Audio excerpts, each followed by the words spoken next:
আক্রমণের প্রতিবাদে এবার তুমুল বিক্ষোভ শুরু হয়েছে উদয়পুর রাধাকিশোরপুর থানা চত্বরে। কারণ প্রসঙ্গ হচ্ছে গত 22 তারিখ কংগ্রেসের একটি কর্মসূচি তারা হাতে নিয়েছিল উদয়পুরের দাতারাম বাড়ি এলাকাতে, এবং সেই কর্মসূচিতে যখন কর্মী সমর্থকরা হাজির হয় তখনই কর্মী সমর্থকদের লক্ষ্য করে বিজেপির দুষ্কৃতিকারীরা হামলা চালিয়েছে, এমনটাই অভিযোগ করেছিলেন সেখানে সেই সময়টাতে কংগ্রেস নেতৃত্বরা।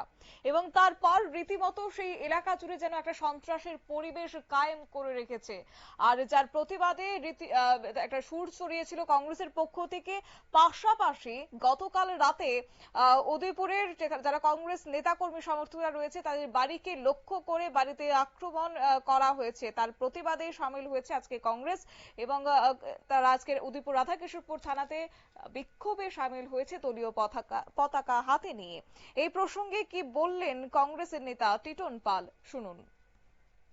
21 তারিখে মান্দাপাড়া বিধানসভা কেন্দ্রের আমাদের কংগ্রেস দলের যোগদান সভা ছিল। সুদীপ রায় বর্মন সেখানে এসেছিলেন সেই যোগদান সভায় ভারতীয় জনতা পার্টির দুষ্কৃতীরা আতঙ্কিত হামলা করে আমাদের একাধিক ব্যক্তিকে সেখানে রক্তাক্ত করেছে।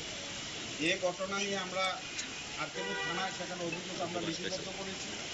পুলিশ এখন পর্যন্ত একজন দুষ্কৃতকারীদের সেখানে গ্রেপ্তার করতে পারেনি। তার পরবর্তী সময় থেকে টোটাল মাতারবাড়ি বিধানসভা কেন্দ্রে জুড়ে সেখানে একটা সন্ত্রাসের রাজত্ব কায়েম করার সেখানে চেষ্টা করছে।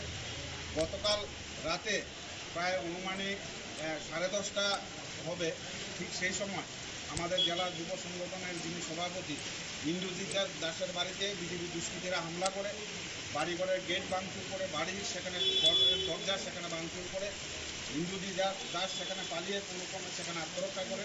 পরবর্তী সময় সেখানে পুলিশের সাথে কথা হয়েছে, পুলিশ সেখানে গিয়ে সেখানে আমাদের কংগ্রেস কর্মীরা উপস্থিত হয়ে তাদেরকে সেখান থেকে উদ্ধার করে নিয়েছে। সেই কারণে আজকে আমরা সেখানে আর্থিক থানায় এসেছি, সেখানে ইনচার্জের সাথে সেখানে আমরা দেখা করব এবং আমরা বিক্ষোভ প্রদর্শনের মাধ্যমে সেখানে আমরা বলতে চাই যে এই সরকারের শাসনে গণতন্ত্র বিপন্ন, মানুষের কথা বলার অধিকার নেই, বিরোধী দল সেখানে কর্মসূচি করতে পারছে না, দফায় দফায় বিরোধীদের সেখানে রক্তাক্ত করা হচ্ছে। আমরা খবর পেয়েছি ওই দিনের ঘটনায় পুলিশ দাঁড়িয়ে সমস্ত কিছু দেখেছে, তারপরেও দেখলাম আমাদের কংগ্রেস কর্মী 10 জনের বিরুদ্ধে সেখানে মামলা রুজু করা হয়েছে।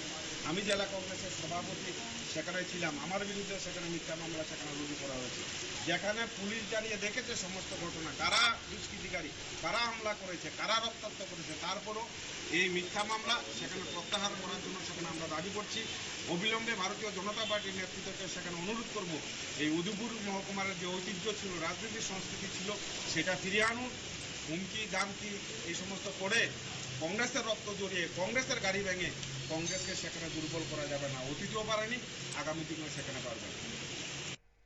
আপনারা শুনলেন উদয়পুর জেলা কংগ্রেস কমিটির সভাপতি টিটন পালের বক্তব্য। এবং আজকে উদয়পুর জেলা কংগ্রেস কমিটির উদ্যোগেই এই তারা বিক্ষোভে সামিল হয়েছে।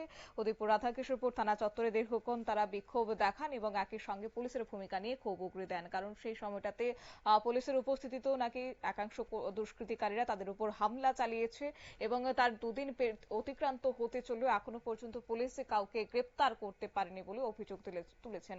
অনতিবিলম্বে সেখানে উদয়পুরে যেন সেই শান্তির পরিবেশ ফিরে আসে, পাশাপাশি সেখানে যে রাজনৈতিক একটা সৌজন্যতা ছিল সেটাও যেন ফিরে আসে, সন্ত্রাস যেন কায়েম হয়, সেই আবেদনটা রাখলেন আজ টিটন পাল।